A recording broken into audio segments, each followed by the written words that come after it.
All right. Once again, thank you everyone for joining us.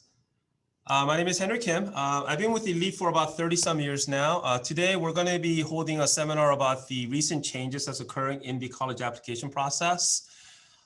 Just recently this week, College Board decided to drop the SAT subject exams from their portfolio. It's caused a lot of confusion. Things like SATs going, colleges taking SATs and going test optional, test blind.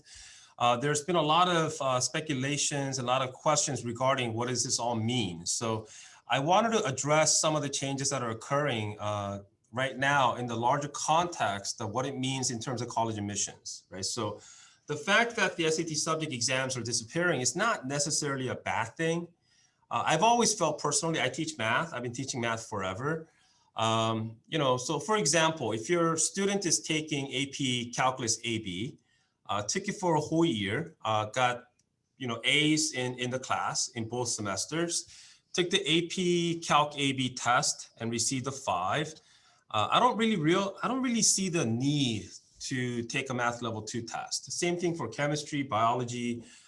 So the subject exam disappearing is not necessarily a bad thing. I think they're gonna have to make some changes to the AP exam. So the scale is not just 1 through 5, that is a little bit more diverse. Maybe in the upcoming years, they might change it to an 800 scale or maybe 1 through 10 scale. We'll see as we'll see as we proceed.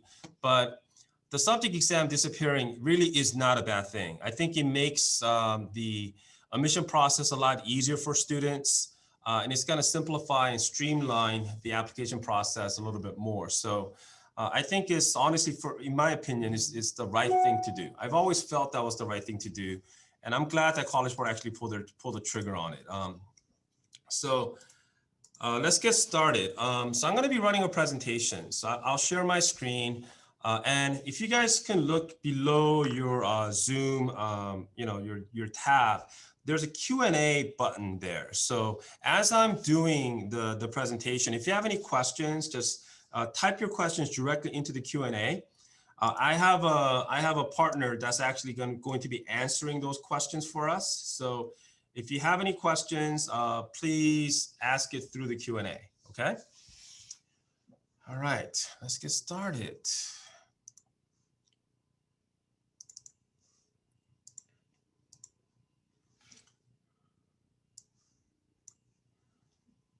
All right, so as I said, changes in college admissions. My name is Henry Kim. So what happened in 2020, 2021? As we already know, College Board has dropped the SAT subject exams. And if you signed up for it already, they're going to be giving you a refund. But this exam is no more. So even if you want to take it, you cannot, right? So moving forward, this does not exist. And college is going test optional or test blind. What does that mean, right? So UCs are now test blind, which basically means moving forward, even if you have an SAT test or an ACT test score, you will not be able to use that for evaluations, right? So we'll see what the UC application looks like next year. This year, they still allow students to submit the score. They didn't use it for their evaluation, obviously, but they allow the score to be submitted in the application. Next year, I think that probably that section where you submit your SAT score will be gone, right? So, and I don't know if you've heard, if you have a rising senior or if you have a rising junior, and if you keep somewhat of a tab on what's happening with college applications, you probably have heard that early application numbers this year went through the roof. Okay, so the competitive schools saw their numbers go up by 50, 60, some of them just unprecedented numbers. So the early applications for this year were very, very difficult at the competitive universities.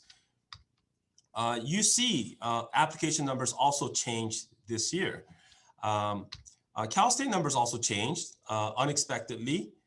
And what's happening with tests, activities, and letters of recommendations, what is happening overall. So I want to just cover all of it if possible within the time that we have, right? changes in application numbers. So this is what happened this year. So if you look at MIT's early action, their early action numbers went up by 62%. So if one of your friends or if you know someone that got into MIT early, they did something that was really, really hard. Okay, so getting to MIT this year was extraordinarily difficult. Harvard was extraordinarily difficult. Columbia, which is early decision, which means if you get in, you're committed, their numbers went up by 50%, 49%. Yale went up by 38%. And these are just schools that reported their numbers. So Caltech didn't report their numbers. So I can just imagine if MIT's went up by 62%, Caltech probably went up by similar numbers. And then if you look at some of the examples, right? So these are Ivy League examples. Not that everyone's applying to Ivies, but just looking at the numbers as a whole, Harvard's REA, the restrictive early action acceptance rate, went last year from 13.9% down to 7.4% this year. That's kind of scary because we're not talking about the overall admission numbers. These are early admission numbers. And last year, because of COVID-19, roughly 350 freshmen last year, about 25% of Harvard's freshman class deferred, which means this year, there's going to be 350 less space available for incoming freshmen. So along with that and the increase in the early acceptance numbers, the students right now waiting for Harvard admission results, which should come out late March, is going to be very, very difficult. It happened, same thing happened in Dartmouth. Their rate went up from, went from 26 to 23, their early decision numbers, it went down. They had 172 deferrals last year. So, so just basically the top 20 schools overall became, we'll see when all the final numbers are tabulated, but they became very, very difficult this year. And just overall number of applications for the top 25 schools really increased significantly this year.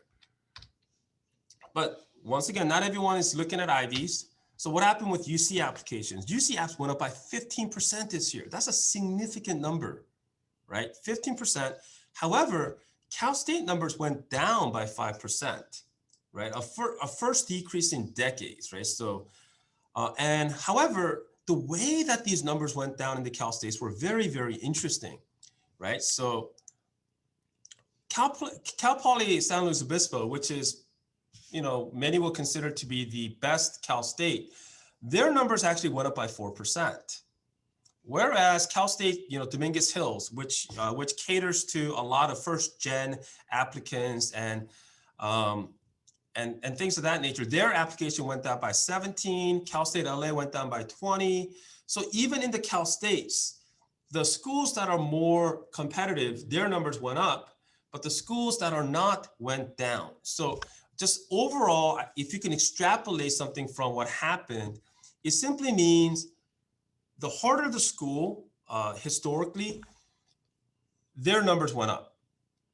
The more competitive they are, the more competitive they become, right? So common application numbers. However, this one was kind of it kind of tells you that, the competitive select schools are not the majority, right? So they make up a very small number of overall colleges. And Common App houses, over 400 colleges, right? And of those, you can maybe label 30, 50 of them to be competitive, right? Really competitive. And those numbers went up, but the other numbers went down. And therefore, Common Application's overall application numbers went down by 2%, a first in 12 years. So what does this all mean, right? So what does this all mean? So like I said, competitive colleges are getting harder to get into. And less competitive colleges are getting easier to get into, right? So is this good or bad? Right? So I guess if you're targeting, let's say, Columbia, Cornell, at least for the immediate future, it's not a good thing. If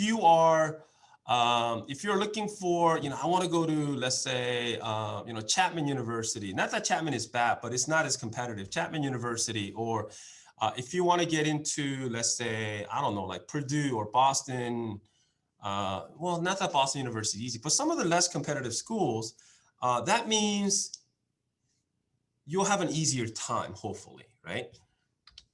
And the important thing for us to realize is that the emphasis is changing. So there's a de-emphasizing of things like test scores and other things that are involved in evaluating students, and it's kind of shifting, if you will. So if you have a rising junior, rising senior, it's a good time to kind of see, where do you stand? Am I a competitive applicant? Am I not? So, what does this mean for moving forward for students who are rising seniors, students who are rising juniors? If you are a rising senior, so you're applying this year in 2021, I think the trends that we saw last year in many ways will continue. I think the idea of one of the questions I see in the Q&A, somebody asked, what's a deferral, right? So, very small number of students defer every year, right? So deferral is when you get into a college and you ask, can I take a year off? Can I take a gap year, right? So gap year, the ideal of gap years typically occur from, finishing your undergrad and as you move on to your grad school. But you can actually do it in the midst of your collegiate studies, right? So because a lot of students who got into these colleges last year realized that their freshman year will be held virtually online, they don't want that. They wanted the full 4 years of experience. So they asked the colleges, look, I don't want to attend this year. Can I attend next year? And that's a deferral. So the idea of deferral, which was not really well known, I think it's become known because of what happened last year. So who knows, maybe even if COVID kind of continues on its course, hopefully everything kind of tapers off and, starting in August, June, July, September, everything will go back to normal. But if it does not, then we might see more of these unusual things that typically did not happen in the past continue.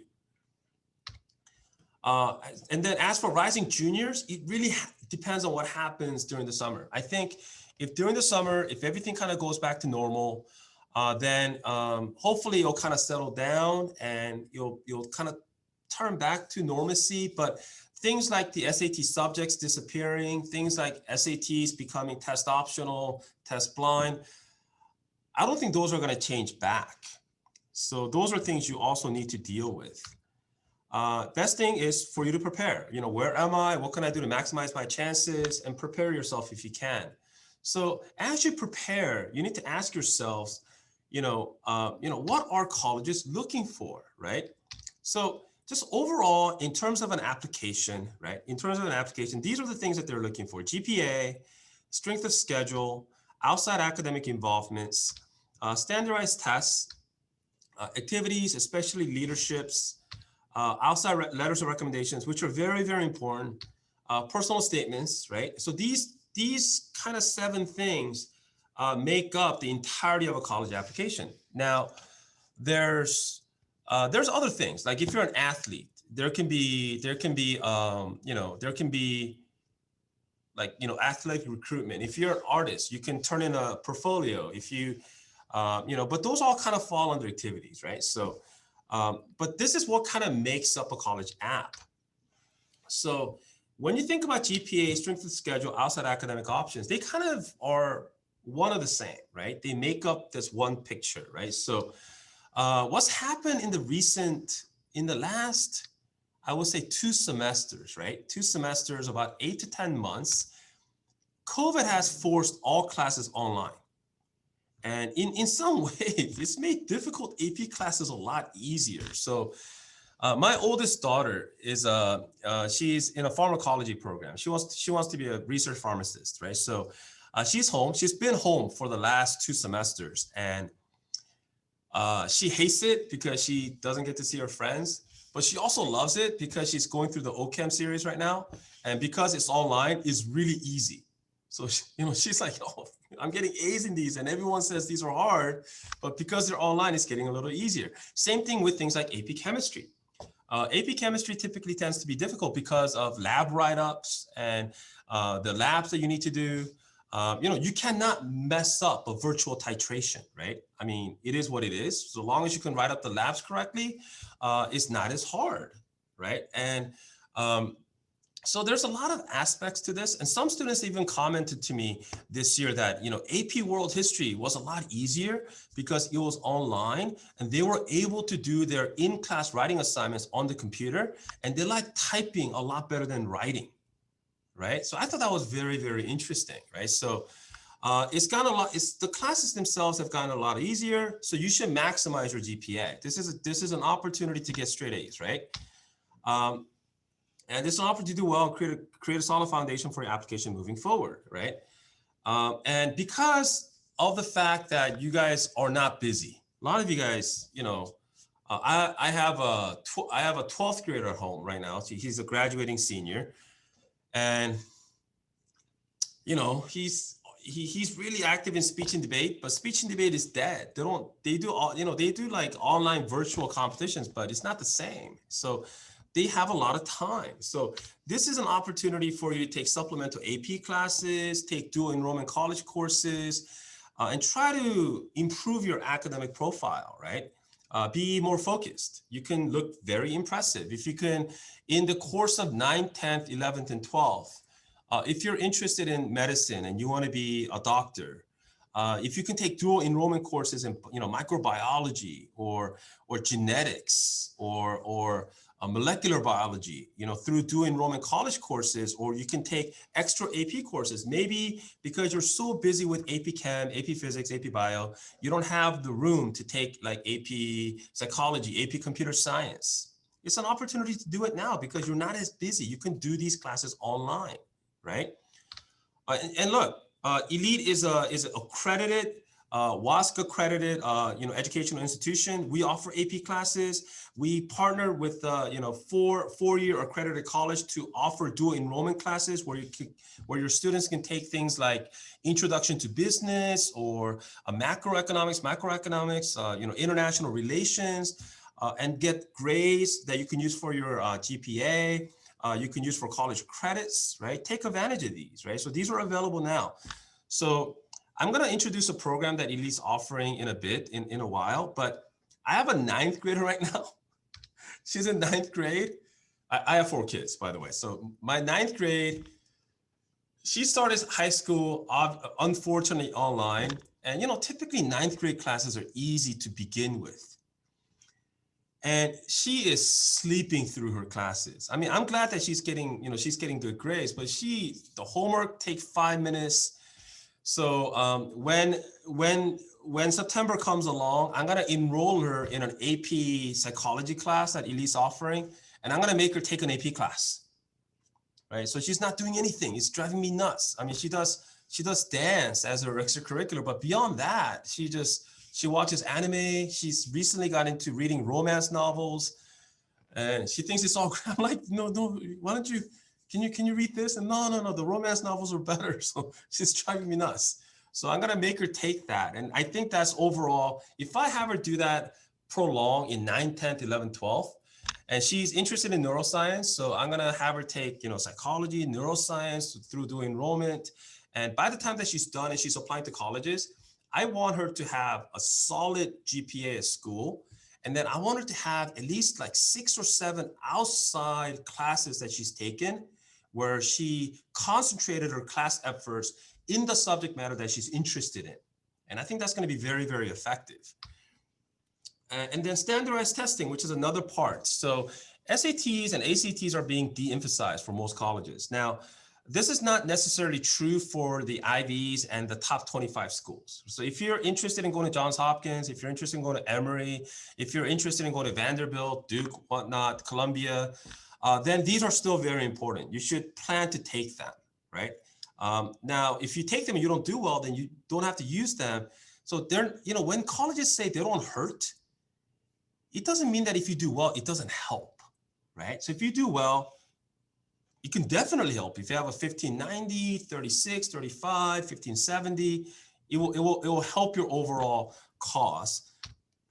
Now, like I said, College Board has decided to remove SAT subject exams moving forward. That just means AP exams are now going to be more important. So if you have a schedule where you're taking 4, 5, 6 AP classes right now, then it is now even more important that you do well on these exams, right? So you want to try to score 4s and 5s on all of them. Get ready, because if you can take 4, 5, 6 AP exams this year and get 5s in all of them, then it's going to look really, really strong. And because there's a lack of information that you're able to send to these colleges, the information you send should be strong, right? So hopefully that's what happens with every single one of you. Now, the importance of SATs and ACTs and AP exams moving forward.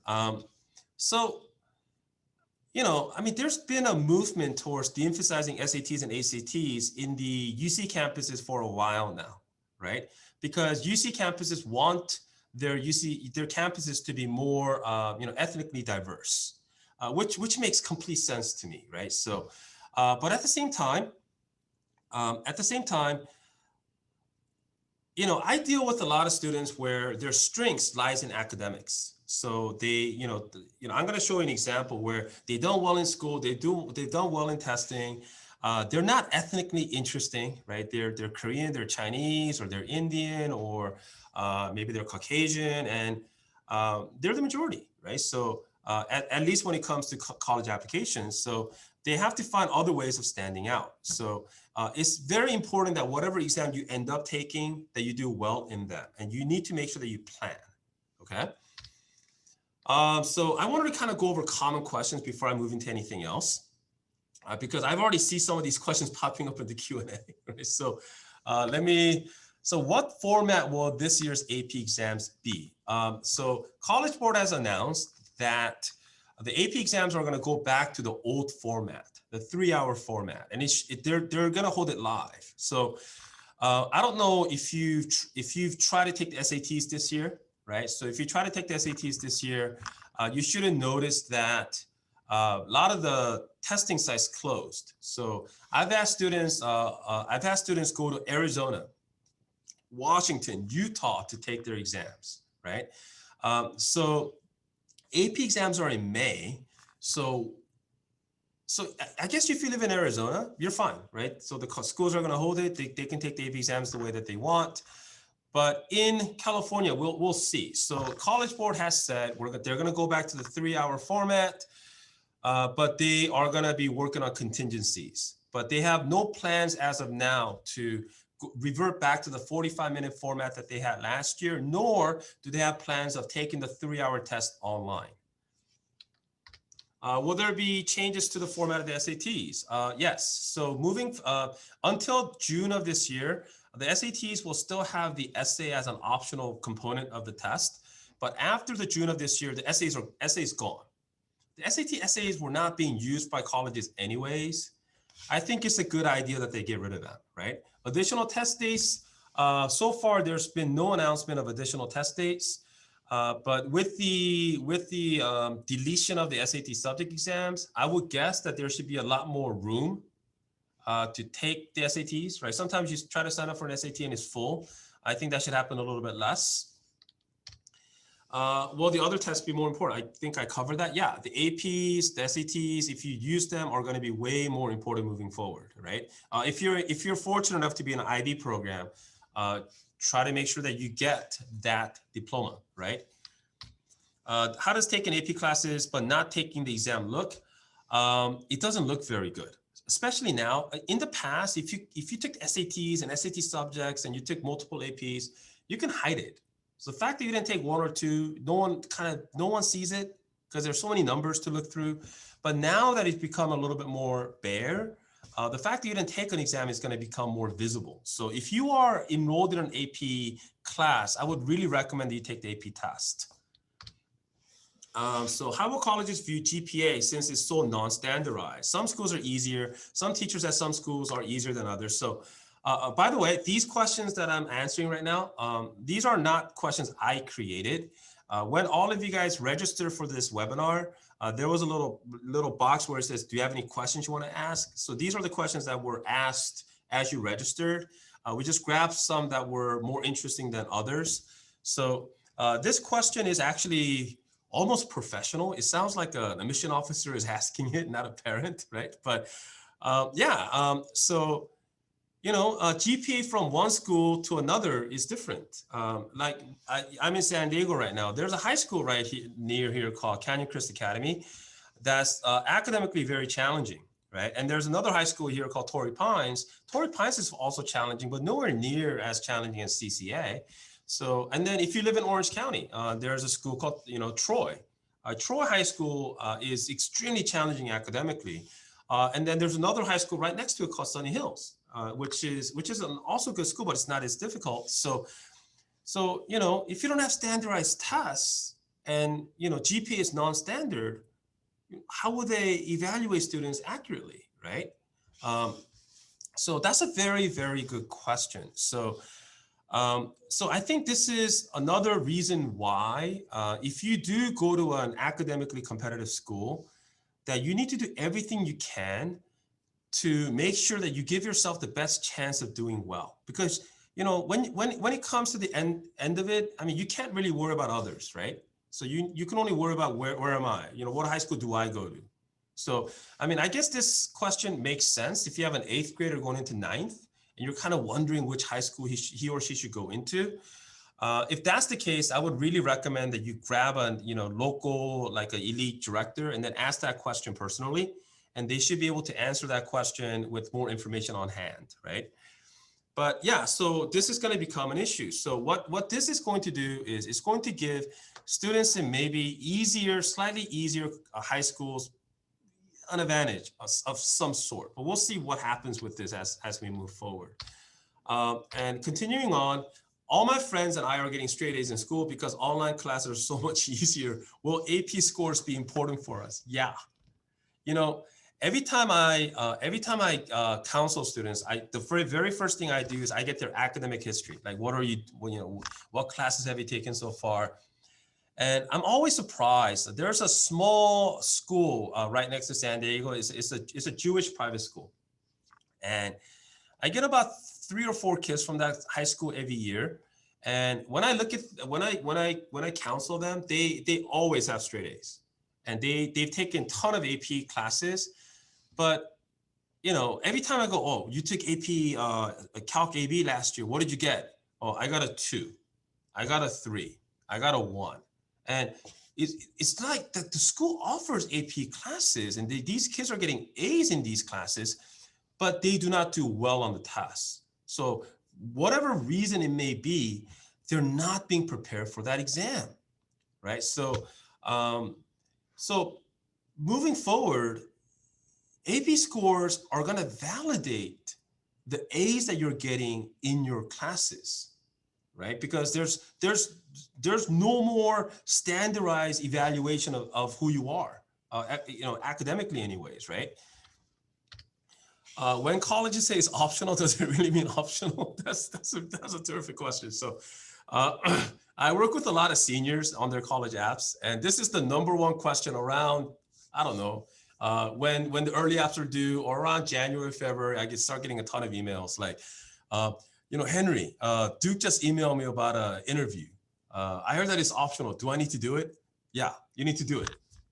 But it's optional. It's not optional. You need to do it, right? So when competitive colleges say it's optional, yes, you don't have to do it technically, but when majority of the students who are competing with you translates the word optional as required, then now you're in a position where you're not competitive if you don't do that thing that they say is optional, right? So when they say things like optional letters of recommendations, when you're applying to Duke and you can do an outside letter of rec, but it's optional, right? Should you do an outside letter of rec?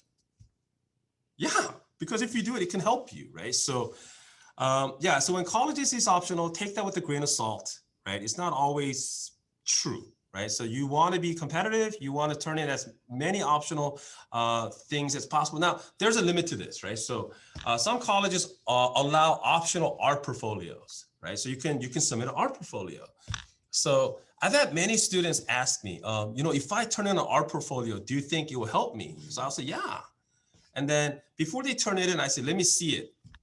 And I don't mean to be mean, but I've had some students like, what is this? These are stick figures, so just because if you turn in optional things, it's going to be helpful, they have to still be of quality, right? So once again, I actually have some students who I know will not interview very well, right? So I will let them know, look, and I'm always honest with all my students. I let them know, look, I don't think an interview is the right thing for you. So if when they ask, just basically decline it. Don't do it, right? So yeah, you need to take that with a grain of salt. Okay. How does it look? How does it look to take the AP exams but not the class? In the same way, it doesn't always look positive when you just take random AP exams without ever taking the class. And it's getting harder and harder to do this, by the way. Okay, so many high schools, if you're not enrolled in an AP class, they will not let you take that AP exam, right? So I don't really recommend this either, right? So if UC caps at 8 bonus point, why take more AP classes? That's a very, very good question, right? So other than UCLA and UC Berkeley, which does not cap AP points or honors points, the other UCs, Irvine, Davis, Santa Barbara, San Diego, Santa Cruz, Riverside, Merced, the total number of honors weighted credit they'll give you is 8 semester points. So that's basically 4 AP classes or 4 AP/honors classes. That's it, 4, right? So if you took 8 AP classes and you have 16 semesters of bonus points, you're not going to get all 16 at those colleges I mentioned other than UCLA and UC Berkeley. So if you want to go into UC Irvine, should I take more? So my recommendation to that is take as many as you can without jeopardizing your GPA. Because even though when UCs evaluate students, they look at the actual GPA number, they also look at the classes you've taken, right? They look at your transcript, right? So because they make you input your classes, manually into the application, they see what you took in 9th grade, they see what you took in 10th grade. So if I was an admission officer and I was looking at 2 students with 3.8 GPA, but one took more AP classes, I would probably lean towards that student academically than the one that didn't. So, and then if you have more AP classes, it could also result in more AP scores. That's another side effect, right? So, my advice to students all the time is don't just blindly take as many as you can, but take as many as you can without jeopardizing your overall GPA. Okay. All right. How does this change affect students applying to selected privates like UCs and CSUs, right? So with private schools, there is no capped GPA. Private schools, they will consider everything. UCs and CSU operate differently. The more selective the school, the more important these academic information will be. All right, moving on. So these were the common questions that I wanted to answer. Okay, so I wanted to go through an example. So I'm going to be putting up 4 examples throughout this webinar. And the 4 examples you're seeing are students that I worked with in the last 2 to 3 years, right? So this is a student that I worked with recently. His unweighted GPA was 3.85. His weighted GPA was 4.2. Had a 1530 on the SATs. Had multiple SAT subjects like math level 2 800, chemistry 800, physics 770.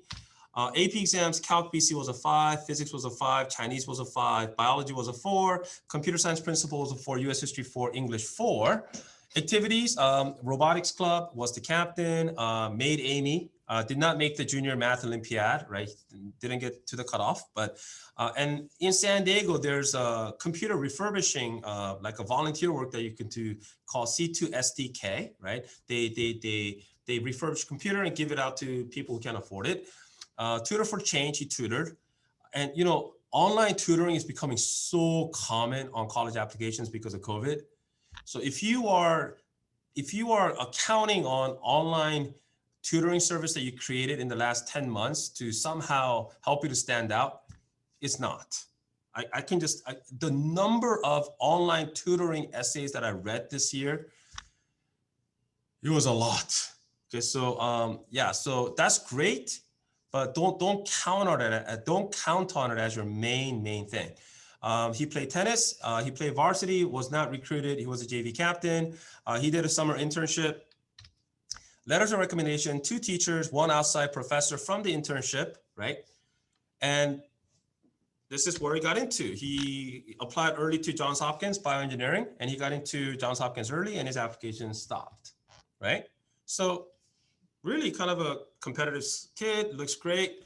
Now, imagine if you look at this student and this happens.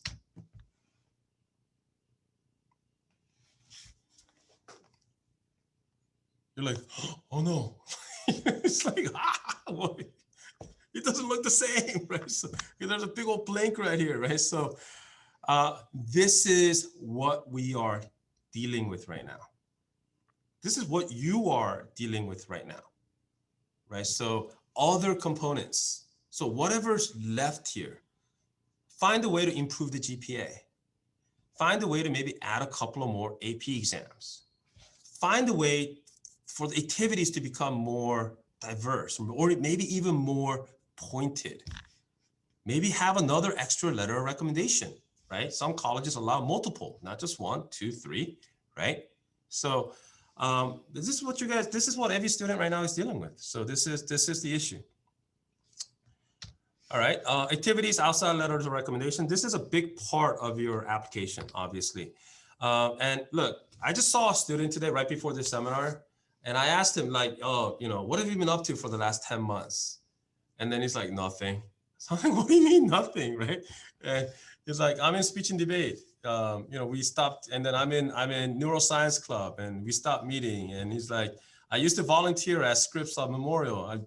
I can't do that anymore. And last summer I got into Cosmos, but it got, it was canceled. And it's going through the list, and so as COVID has put stops to many activities, it's especially sports and competitions, it's really important that you find creative ways to be more active.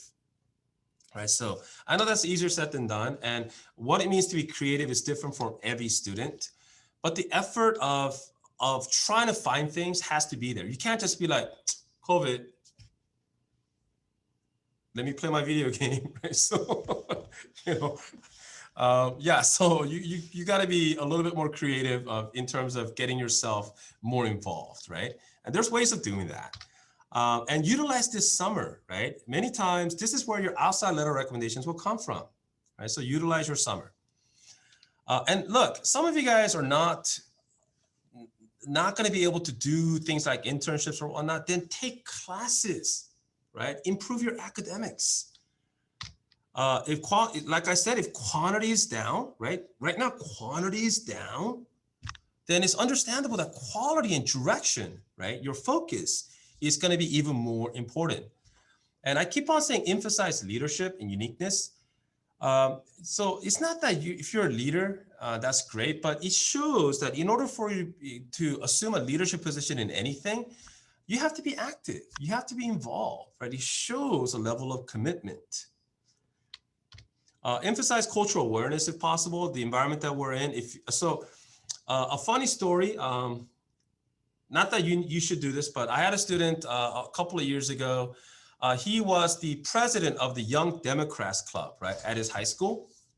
And he realized that, the school environment tends to be very liberal in San Diego. So he realized that there were many conservatives in his high school that didn't have a voice. So as the president of the Young Democrats Club, he became the founder of the Young Republicans Club at his high school, right? So he did that because he wanted discourse.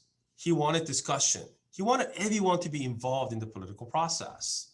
And I thought that was really, really unique. I thought that was really interesting, right? So things like getting involved with other groups that you might not be completely comfortable or aligned with, right? So I think that's something that can help you to stand out. And then personal statements, which is the final touch, right? This allows you to put a cap on your overall application, right? So, you can't expect somebody to read your activities list and resume and then get an idea as to who you are. You need to guide that narrative, right? You need to tell them this is me and highlight things that you find more important. And this is a very important component of the college application, right? So as the competitive college become even more competitive, it is more important that you present yourself in a unique, clear manner and tell a compelling story. And you do that through the personal statements. It helps you to bring focus on activities to better emphasize their importance. And then, and honestly, for certain schools, so Cornell has Cornell's college essay is, why do you want to apply to our school? And how does our school, why is Cornell the best fit to help you to study what you want to study? That's their entire essay, 650 words. So if you have a storyline that fits your major, it becomes easier to write those type of essays, right? So that essay prompt is one of the most commonly used essay prompts. It exists in Cornell. Columbia has 3 essays, and honestly, 2 of them are kind of like that. CMU has 3 essays, and one of them's like that. USC has, depending on where you're applying, you can have as many as 4. Of those essays, and of the 4 essays, 3 of them are like that, and UC's. So many, many more schools. If your storyline befits your major, you'll have a much easier time organizing and focusing your personal statements. So I'm going to go through this really quick because, first of all, we're kind of running out of time, but I'm going to show 3 student comparisons. So this is the first student. I forget who these are, but 3. Oh no, I know what this is. 3.8, 4.2, 1530. Subject only took 1, 750. These are the AP scores. Activities: speech and debate, school band, tutoring program, cross country, ran cross country. Major was computer science. So when you look at this, what do you notice immediately? How in the world is this student applying as a computer science major, right? And I see this so often. Students have just been, floating in ether, doing whatever they like. And then when it comes time to select a major, their parents will go, and many of the parents are from engineering backgrounds. Parents will go, you need to be computer science. And then they choose computer science without any, look at this, there's nothing in here about computer science, right? And then they have such a hard time getting into tech-oriented schools. And then, so what happened with him was he got into Boston College, rejected from LA, Berkeley, and most of the top 20 schools. This student, different student, had this exact same GPA. SAT was a little bit lower, but the math was an 800. Subject test math level 2 was 800, biology was 800. So you can equate these to APs now, I guess, right? AP exams, kind of the same. Activities, he was in robotics, C2 STK. There's a thing called down here, it's called Art of Problem Solving, AOP tutoring. He participated in Cyber Patriot. He was, what was it? He was USA CO. He was Platinum, which is the top 400, 500 students in the country. Major, same computer science. And even though his numbers look very similar, his entire app was so better focused. Right, so he's actually attending CMU, Carnegie Mellon University, which has one of the most difficult computer science programs in the country, right? So, 2, this student. Now I wanted to show some perfect students. This student is 4.0, ACT. Yeah, this is I know this. So, she did not take a subject test, right? And then AP scores are okay. Activities: music, multiple orchestra, music outreach, dance, tutoring, summer labs, right? Major biology. So the summer lab helped, but got into UCLA, USC, and rejected from Hopkins, Duke, and Columbia and Brown.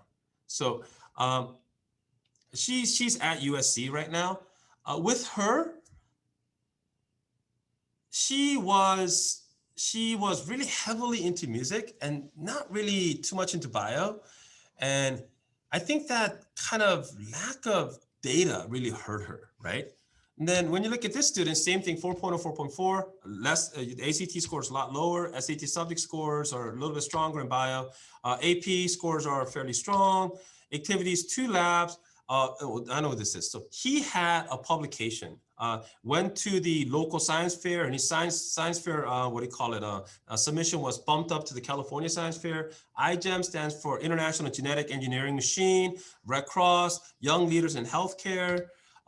Major, same thing, biology. They look fairly similar, but this student got into Columbia and Duke. So it's a matter of focus, right, and of organization. Just the last example here, 3.5, 3.9. Once again, this is not a perfect student. Now, this kid was so underperforming, lazy. 1580, smart as a tack, but just would not study. Subject score, math level to US history was an 800. AP exams were okay. So he tested really well, right? Now, even though he didn't study, he was really passionate about his activities. Like he was the speech and debate president. He made the talk stand for Tournament of Champions. His outreach and coaching was through speech and debate. He was the editor of his newspaper. He interned for his congresswoman for like 3 years. He was a writer, political science major. With that GPA, he got into Middlebury and NYU, which should not have happened. And that's because of his high SAT score and the focus of his activities. This student, as a contrast, 4.0, 4.2, 33, subject none, APs were kind of vague. Tennis, played tennis not competitively, but was not recruited, a couple of clubs. This student was so unfortunate. He wanted to get recruited. He spent every waking hour on tennis. And one of the nasty secrets of sports is it sucks up a lot of time, but if you don't get recruited, you wasted a lot of, I shouldn't say wasted, but you could have put the time to better use. Majoring engineering, and as you can see, nothing related to engineering. And is a 4.0 student with a 33 on ACTs. And I think based on the strength of his GPA, he got into LA and San Diego, but got rejected from most of the private university. He actually got rejected from NYU. So when this previous kid got into NYU and when he didn't, I was shocked, right? So, but this happens all the time. The importance of a profile, right? Okay, so action plan. So if you're applying to UCs right now, what should you do? Protect your GPA, make your transcript interesting and focused. What I mean is, if you're going to be a business major, and your school doesn't offer any business classes, just macroeconomics, then take classes through either Elite or something, and make it focused, right? Take international relations, take accounting, take marketing, and make your transcript look more interesting. Concentrate on your AP exams. Do well on these. These are going to be so much more important moving forward. Focus on your activities, especially if you're STEM. Right? I'm not saying if you're STEM, all your activities needs to be STEM, but some of it should be. And be aggressive, right? Aggressive, percolate to the top, right? Gain leadership experience if you can. Maximize your summers.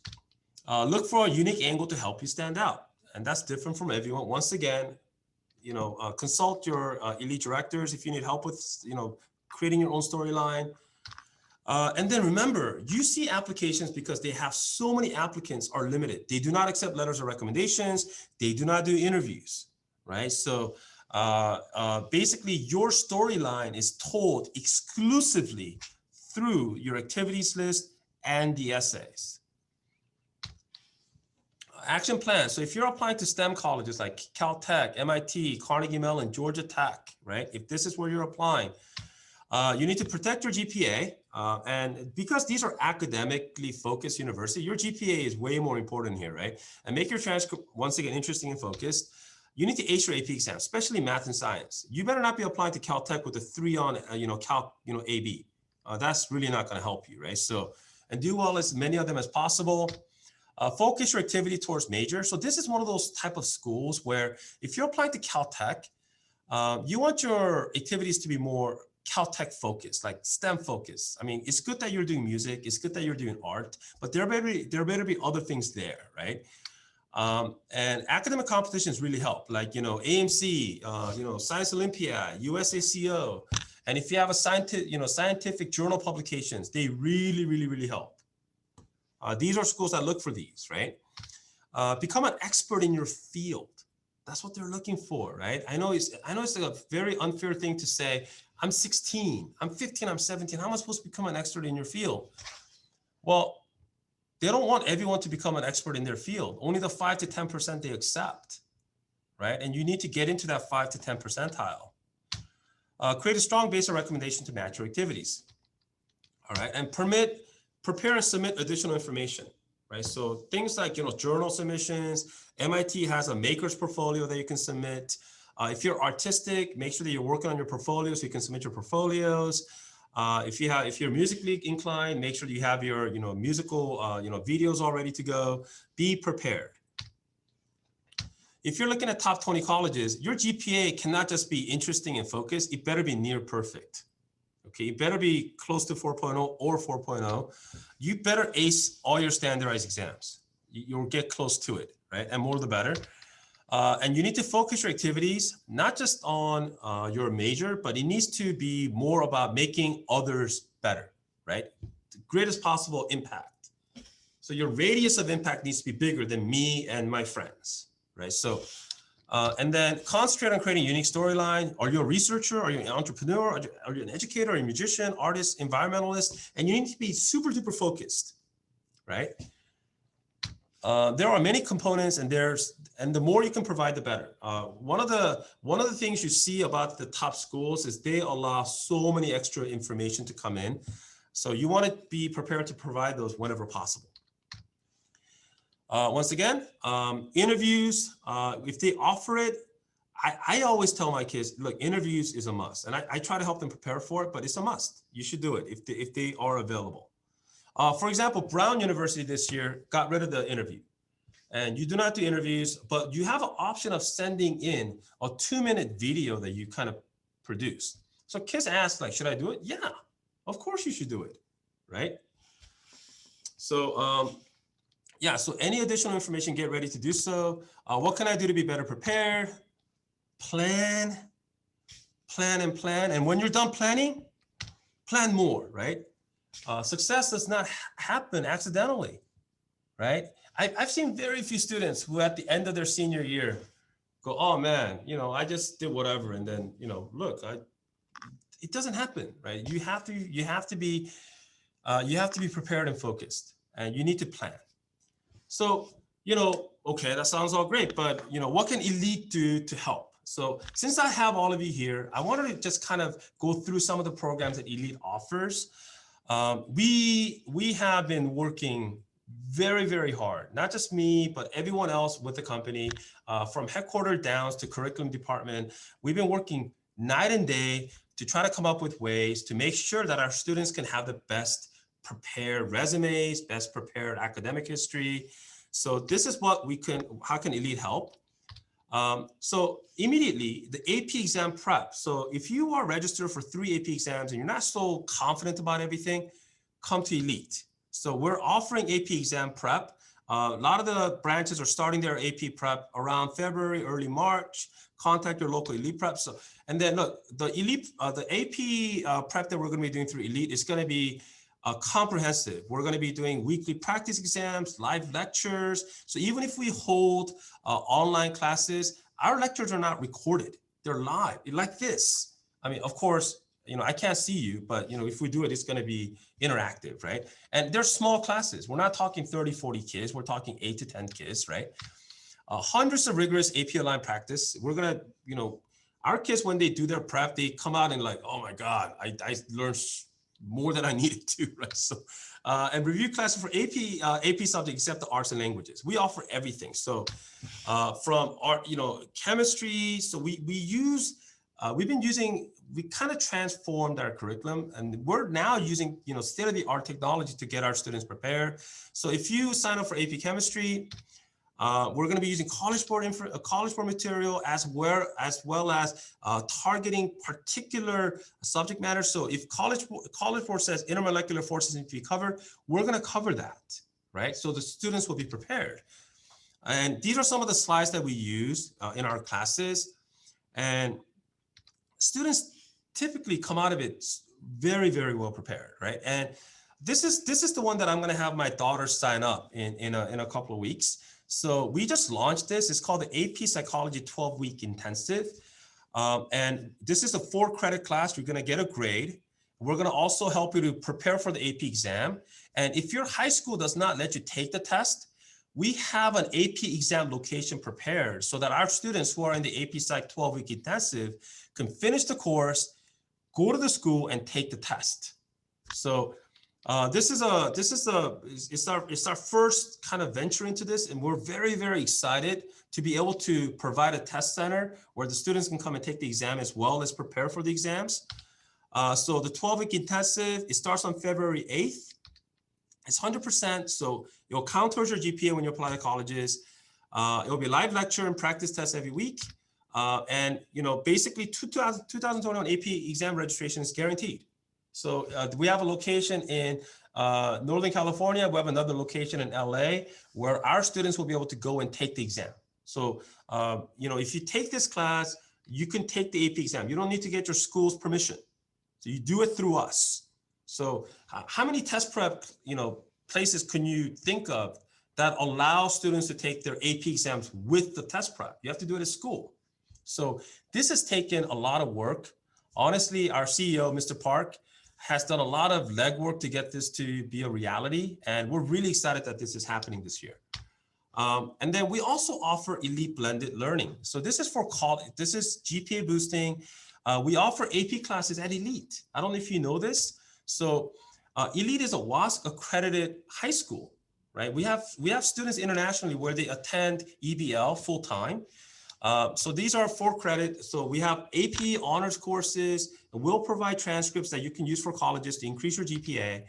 And then it's all one-to-one with study labs. So, one of the surprising things is because we give so much support, 92% of students have taken the Elite EBL classes so far, and which has been thousands of students, by the way.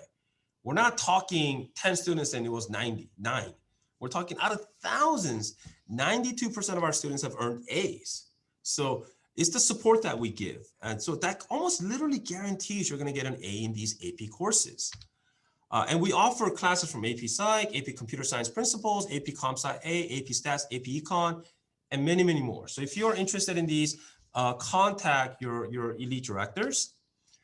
Now, this is an interesting one that we've launched recently. It's called the dual credit classes. So we have partnered with the 4-year accredited university, and we are now offering college classes, right? So you can take these college courses through Elite. And these are ideal for students who wants to, boost their GPA, but without having to take the AP exams, right? So if you can take one of these EBL classes, like things like international relations, and if you get an A in it, that one A counts as 2 A's when you apply to colleges. It can really severely, significantly improve your GPA.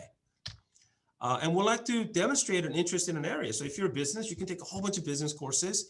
If you want to be biology, you can take a whole bunch of bio courses. So you can kind of like almost tailor your education like you would as a college student instead of a high school student, right? So because you have access to the entire catalog of classes that a 4-year university offers, right? So this is really an exciting development for us, and we're really excited to be able to offer these to our students.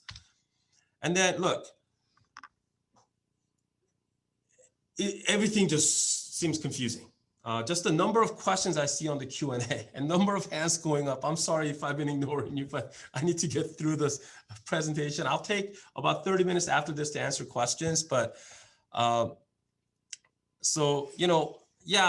all sound great, but I need help. If you need help, the Elite College Solutions will help you to kind of get everything in the right order, in the right way. So all the Elite directors are extremely well experienced, and we have a methodology that's going to help you to maximize your opportunities and your chances of getting into the school that you want to get into. And we accept students early. So I have students that I work with that are in 8th grade, 9th grade. I have a student right now who wants to go into a BSMD program. I don't know if you know what that is. That's a shortened medical program. And so I started working with him when he was in 8th grade. Now he's in 10th grade. He's really well prepared. And getting into the BSMD program is hard. So this early planning, I think, is very helpful for him, right? So I spoke really fast. I typically speak fast to begin with, but I had 40 slides to get through in 60 minutes. So I thank you so much for sitting there on a Saturday for an hour listening to me just rant. But if you have any questions, please contact your local Elite location today. Just send us an email and we'll get right back to you.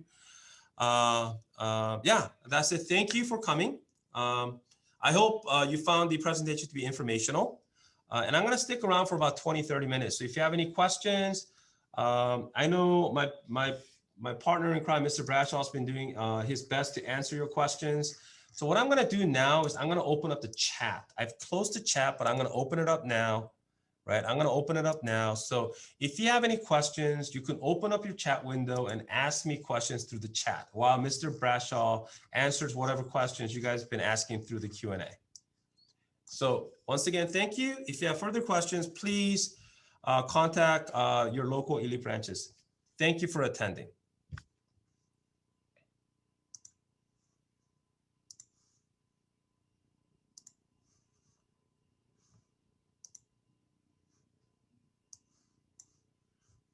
Let me get to the chat. All right, so I'm gonna read out the chat questions and just answer the questions verbally. So if you guys can hear me. Since most high schools did credit, no credit for 2020 second semester, how would colleges do GPA calculations for that semester? They will not. So the classes you receive credit, no credit for that semester will go towards credit. It will not calculate into your GPA at all. Oh, and then can we have access to the recorded session? Yes, since you registered for these, after I'm completely done, you'll get a link so you can access the recording. Should Cosmos be taken if I don't plan on majoring in a STEM related major? Yeah, I mean, you could. It's interesting. I mean, it's obviously, I mean, the clusters that Cosmo offers, I always find them to be fascinating. So if you find it interesting, but you're not going to be a STEM major, but you still want to do it, you could. Now, it's a matter of, do you have an option, right? So if you have, let's say, some sort of a secondary option where you can take maybe if you want to be poli-sci, maybe there's a political science related option that you can do. Maybe that's a better time to spend your time. But if you don't have other options, then Cosmos is a terrific program to get into. To clarify, are the GPA quoted in the example weighted or unweighted? That's why every example that you saw had two GPAs. The first GPA was the unweighted and the second GPA was the weighted. The other question said, I'm currently a junior. If I take a dual enrollment class over the summer, will it be included in my junior? Yeah, so whatever you take during the summer of your junior to senior year, you can still use in your college applications. One of the questions was, which branch do I work at? I work at the San Diego branch currently. I'm at the Pacific Highlands branch. So if you want to contact me directly, contact me there, please. Somebody said thank you. Yes, you're welcome. So, and then one of the question was, what have you heard about Minerva and how hard is it to get into? So Minerva is a college that we currently just started partnering up with. It's all over the news, right? Minerva is a very difficult college to get into. It's about as difficult to get into as some of the Ivy League schools, if not more difficult. And we partner with them to use their state-of-the-art curriculum and their format to create an elite-based Minerva partnership high school. We're going to be launching that soon. We're hoping that we're going to be able to attract some of the more academically, how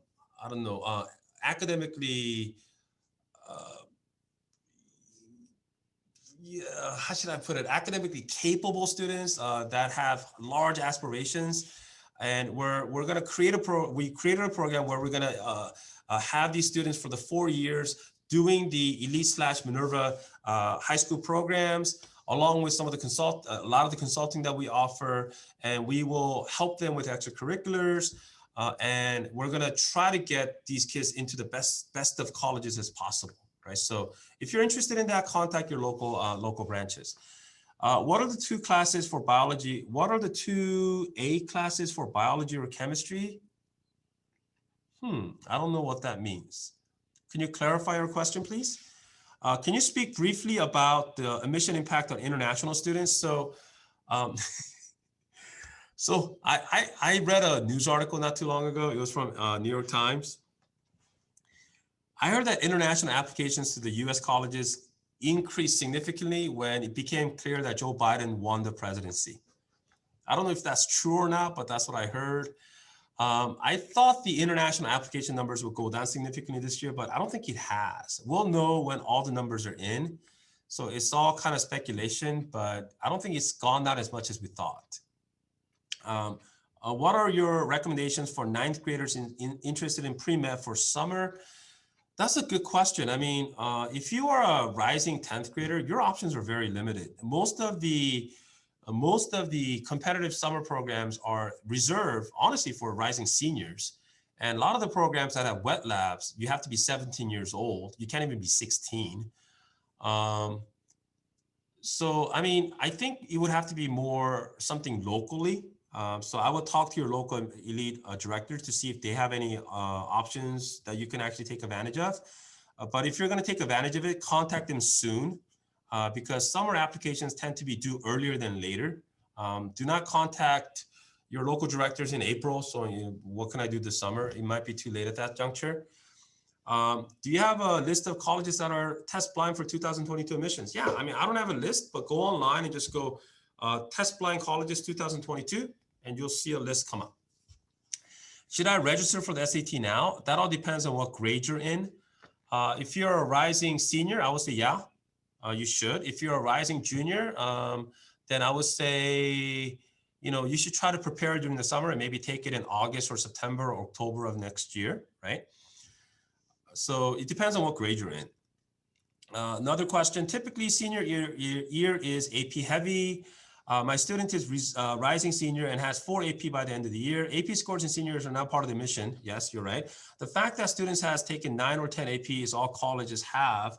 When you say AP is more important, how does it help since scores for APs are only available in the 4 APs he has when he applies? So that's why you want to either take additional AP classes while he's in his junior year and take and supplement the AP scores with outside courses, or take dual enrollment classes. So even without an AP, you can show that he's taking college level classes through other resources if possible. So that's kind of what I would do. Oh my God, there's 82 messages. I don't think I can get to all of these, sorry.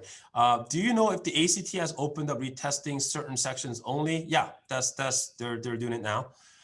If UC is not looking at SAT, ACTs, why would they look at AP exam scores? Because the issue that UCs have with SATs, ACTs is that it's not testing anything. That's what they argue. But AP is subject-based. So they're open to evaluating students based on subject matter, right? So like AP grades at school, A and B, that's subject-based. But they're arguing that SAT and ACTs are just inherently unfair in terms of ethnicity, income. That's why they're not looking at it, right? Is it possible to take your AP class even though the school offers them? That's a good question. So if you're taking the AP class for graduation requirements, then your school might say no, right? So if your school requires a US history for graduation requirement, and you're going to take AP US history at school, and you try to take that AP US history through us, then that's not possible because your school will not allow that, right? But for example, if you're taking AP psychology, and AP psychology is not, it's not a graduation requirement, and if you want to take that through us, yeah, that's perfectly fine. So it depends on what AP class you're talking about. Can a student take AP exam in summer with elite AP? Yeah, that's what we're going to be doing this summer. We're going to be launching a ton of AP offerings during the summer, and you can take care of an entire year of APs in 2 months, right? And you can maybe even take more than one. Can you provide a list of dual credit college courses? I recommend that you go online and go to the eliteprep.com online, and there's a link. Go to the dual credit, and you can find information there. For SAT test prep, when does elite SAT test prep start? If you are planning to take your SATs before summer, they're available now. If you're planning to take the SATs after the summer, we have summer schedules coming out soon. Some of the Northern California branches have already started taking enrollment for the SAT prep. So it depends on the branch. I would recommend you contact your branch. Is it a good idea to apply for a major that you have a better chance of getting into and changing your major later? That all depends. So if you're applying to, let's say, UC Berkeley, and you want to be a computer science major, and you know that EECS is hard, and you're going to apply as a, I don't know, as an environmental science major, just so that you can get in and then switch. Switching into EECS at Berkeley outside of the School of Engineering is nearly impossible. So, you know, you got to really be careful the way that you go about doing that, right? So is the AP bio exam harder than the SAT subject exam? No, they're about the same. I would say that the AP and the SAT subject exams mirror each other fairly well. For BSMD programs, are there any specific requirements? Yes, you have to be exceptional. That's the requirement. So you need a ton of clinic hours. You need a ton of research hours. You better have shadowed at least 10 hours, right? So when you get into a BSMD program, you're not getting into the school, you're getting to the School of Medicine. So it gets read by two different application sources, right? So admission sources. So the undergrad will read it and the medical school admissions will read it. So if you have a typical high school resume, it just is not going to happen. So BSMDs are just hard to get into. So my kids are in IB schools. Should they take APs and IB both for a class? It depends. Some IBs require the AP before the IB, right? So if that's the case, so what I would do is if your students are in the IB program, figure out what the diploma requirements are, and then you do everything you can to meet that requirement. And as you're meeting that requirement, if you can slip in a couple of APs, go ahead and do so, right? Somebody put, thank you for the informative presentation. Thank you for attending. Is it better to do an internship of a summer program? Does doing a summer program increase your GPA more? Internships do not increase your GPA. It's part of your resume and your profile, but it's typically they don't give out a grade, right? So can my daughter take AP CS and AP Micro from Elite and give exams, get exams through? So right now we have finalized the psychology in terms of taking AP exams. So CS and Micro, I'm not sure yet. We're working really hard to make the AP exam offerings more diverse so that students who take AP with us can take AP exams for all of their subject matters. But right now, the way that things stand is only for psychology, right? And however, if you are in a EBL class, talk to your director.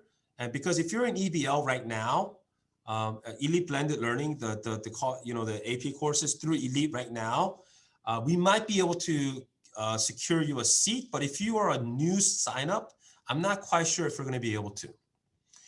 How hard would it be for the class of 2023 applying to IBs? I mean, look, it's always hard. So such a difficult question to answer. I don't know. I mean, I just see it getting harder and harder every year. So how hard would it be for less competitive schools like Purdue?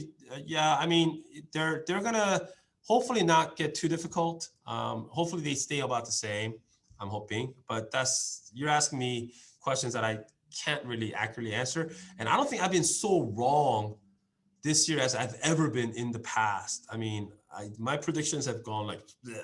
So yeah, so hopefully it doesn't increase in difficulty moving forward, right? So in your example, students averaging numbers of AP 6 and 7, is this including AP? No. So one of the uniqueness of working in San Diego high schools are really aggressive and they allow students to take a lot of APs. I have students right now in 11th grade through Canyon Crest Academy that are taking 8 AP classes in that one single year, in 1 year. So it's a little bit of an oddity. I know that doesn't exist everywhere. So I would say do as much as you can in the school that you're in. And once again, if you want to increase that number, talk to an elite director. They will give you ideas as to how you can do so, right? If one of the schools I'm applying to requires an essay in 2019, will they still be requiring an essay in those? I cannot think of a school that requires an essay right now, other than the military academy. So yeah, I mean, don't worry about the essay. You don't need it. Wow, what a great question. Is it unfair for College Board to return to the original 3-hour AP exam when there has been a huge learning loss due to online schools? Yeah. So I think what College Board is more worried about is cheating. So last year when the exam went virtual, they made it, the reason why they made the AP exam 45 minutes was so that they can circumvent cheating. They can discourage cheating. So if the test is 3 hours, you have all sorts of time to cheat. But if the test is 45 minutes, you start and you got to answer everything, then you don't have time to go and look. So you better know what you're doing, right? So I think the return to 3 hour formatting is not, is not some sort of a response to the difficulty of classes that are being offered. They just want the integrity of the exam to be kept. So look, so if you have a child, or if you are a student in your classes and you're getting A's and APs, you're like, wow, this is easy. And you start looking at your AP exam questions, you're like, I don't know any of this. Take an AP prep course. I mean, you can take it through us. I think ours is the best, honestly. So take it through Elite, or if you have someone else, that's fine, but prepare. Does it help my admissions if my two siblings were accepted into a private school that I want to go to? Yeah, definitely, right? So I don't know who this is, but if you have two siblings that are going in, that got into a very, I can see the name, but I'm not going to say it. But you're like, yeah, I have a third child that wants to go there. There's ways of increasing your chances. So if you have questions about that, contact me, please. If I self-studied AP courses, take the AP exam and get a 5 from the AP exam, does this look good and helping me? Yeah, it looks better than not taking it. I think the colleges prefer that you take an AP test that's linked to an AP exam. I mean, AP exam that's linked to an AP class. But yeah, I mean, it looks better than not doing it at all, right? Now, your issue is, will your school let you do it, right? So, I mean, you probably have this worked out already. The AP registration was due a while ago, so I'm sure you worked it out. But a lot of high schools lately are not letting students take AP exam for subjects that they haven't taken classes in, right? So if you got that worked out, good, take it. In summer, for computer science candidates, is a pay software development internship or college course. Do the pay software development internship. Are you kidding me? You know how hard that is to get? If you're lucky enough to have that experience and opportunity, take that. Hands down, right? With no hospital volunteering opportunity available, how do they get that kind of experience? That's a very good question. Hopefully in June, things open up, and no matter how short it is, you can get that experience. You can volunteer right now at blood banks. You can volunteer at like memory centers. You can volunteer at learning centers. It's not exactly the same thing, but it's similar, right? So I don't have an easy answer to that question. I mean, because it's such a unique experience, you can't really replicate it, right? So if one student has the same, if one student has the SAT subject test and other student doesn't, then does the one that took the SAT subject test get an advantage? They should, right?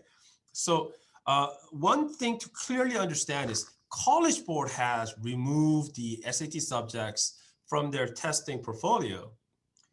It doesn't mean that the colleges have removed the SAT score as a point of reference from their admissions. So if you have it, use it. It's just that moving forward, you're not going to be able to have those scores from now on. That's all it means. Do you offer calculus through doing? Yeah, that's offered as well. Do credit programs. So a calculus 1, 2, 3 is all offered, right? Even linear algebra is offered. So if you want to take these college level calculus classes through the dual enrollment, we would love to have you. I think you're going to benefit greatly from it. What if one wants to do law? Which major one should focus and which subject one must concentrate? Law, I mean, like the same thing with medicine. You want to be a doctor, you don't have to be a bio major, right? The last time I read, something like half of doctors in America were non-STEM majors. They're English majors, music majors, right? Same thing with law. If you have a particular law that you want to do, like IP, like international patent law or international property law or patent law, then you have to be a science major for your undergrad, unless you're willing to take grad courses, which no one does, right? But as a traditional law major, political science works, English works, biology works, mathematics works, right? So law and medicine are open-ended, professional programs that you can access through multiple different majors. If you were planning on double majoring in science and music, but actually all of your activities were mainly in music and you've been in jazz, marching, orchestra, and you enjoy music more, should you just do a music major? It depends on where. That's a very tricky question. You can get away with a music major if the school does not have a conservatory, right? So if a school has a conservatory, there's a chance that the school will not even have a music as a major. You're gonna have to apply through the conservatory, right? So, and being in a conservatory is very different than being in a college as a music major. So there's a difference. So that part of it, I don't want to aggressively answer. I think you should talk to an advisor to get some more, insight, if you will. For letter of recommendation, do we need to choose waive to? Yeah, you have to choose waive to receive the LOR. If you don't choose to waive to receive the LOR, some of your high school teachers will not write you a letter of recommendation. So if you're like, I want to see my letter of recommendation, I want to see what my bio teacher wrote about me, right? Then your bio teacher might not write you a letter of recommendation. So don't be surprised if they don't. Right? So yeah, you should, right? I can't take the AP psychology test in my high school. Can I take the exam in class with you? Yeah, that's what I was talking about. So if you want to do that, contact your local elite director. The program starts in 2 weeks. It starts in February 8th. So contact them quickly. Does that affect how it looks to take AP classes at elite or elsewhere, even though the school offers that class? No, of course not. So colleges are looking for a student who's gone out and done as much as they can to expose themselves to as much insight as possible. So if you do that through other resources, I'm sure they'll welcome it. Okay, I'm so sorry. There's 99 more questions I need to. It says right on my window that there's 99 plus new messages. I can't take them. I have an appointment at 4:30 that I need to take. So if you have these questions, please ask your local directors. They're all as experienced as I am. I know they're all passionate. I'm sure they're going to be all, looking forward to hearing from you and would love to kind of answer these questions, I'm sure. So please contact them. Thank you for sticking around. I'm sorry that I couldn't answer all of the questions, but thank you for attending the webinar. And hopefully I'll speak to some of you guys soon. Thank you once again. Okay, bye.